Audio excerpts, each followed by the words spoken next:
Kia ora koutou. Your presiding member and board are legally obliged to support your health and well-being. But is your PM asking the right questions?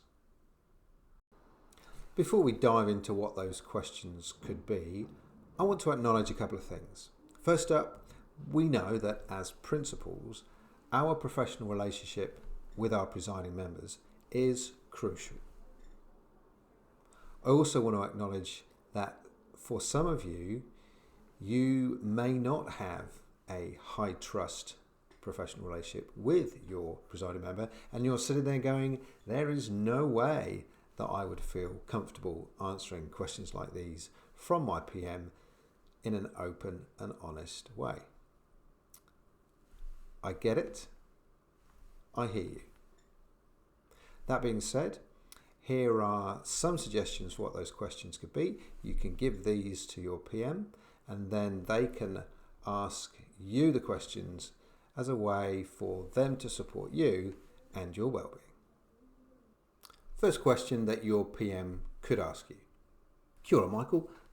What are you doing at the moment outside of work to fill your tank?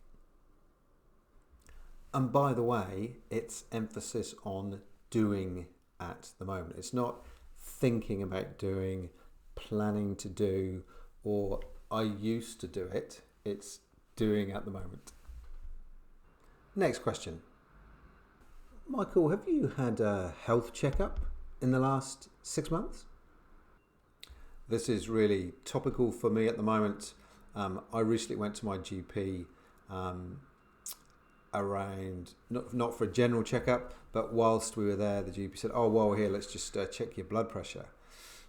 Yeah, I need to keep an eye on that, and I'm currently putting some things in place to address that. So that question, if you can get your PM to ask you that and you're comfortable to share it and then action it if you haven't already, really important. Another possible question.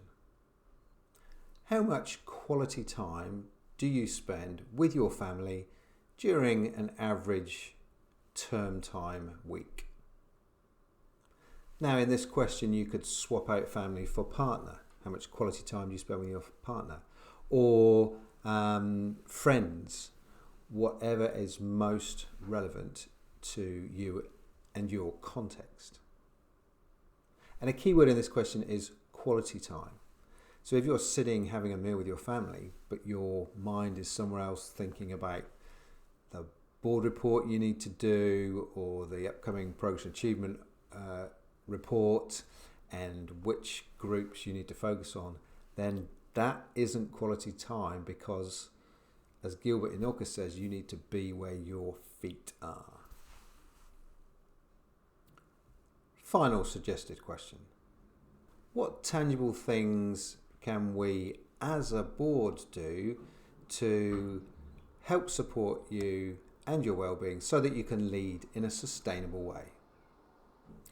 This is a good one because it's got the word tangible in, and my board chair from quite a few years ago, back when they were called board chairs, not presiding members, he asked me this question and he was very clear. He wanted a list of tangible things that he and the board could do. So if you can get your PM to ask you this, and by the way, you can swap out the word well-being. If that doesn't really resonate for you and your board, you could put in hauora. You could substitute any word, but as long as the focus is around helping you to lead in a sustainable way. If you want some suggestions for ways in which you could answer that last question, send me a message or send me an email, and I can share with you a list of ways in which both my board and other colleagues' boards have supported them in their well-being. A shout out to one of my wonderful Tumuaki colleagues, Louis. It was a conversation with him that was the inspiration for this week's clip. Kia ora, Louis. Thank you for watching. Ka kite anō. The PPCB Huiato. Yeah, I'm going. Yeah, I'm looking forward to it. Yeah. In Christchurch. Yeah, I know. It's awesome. All right. I'll see you there. Yeah, nice.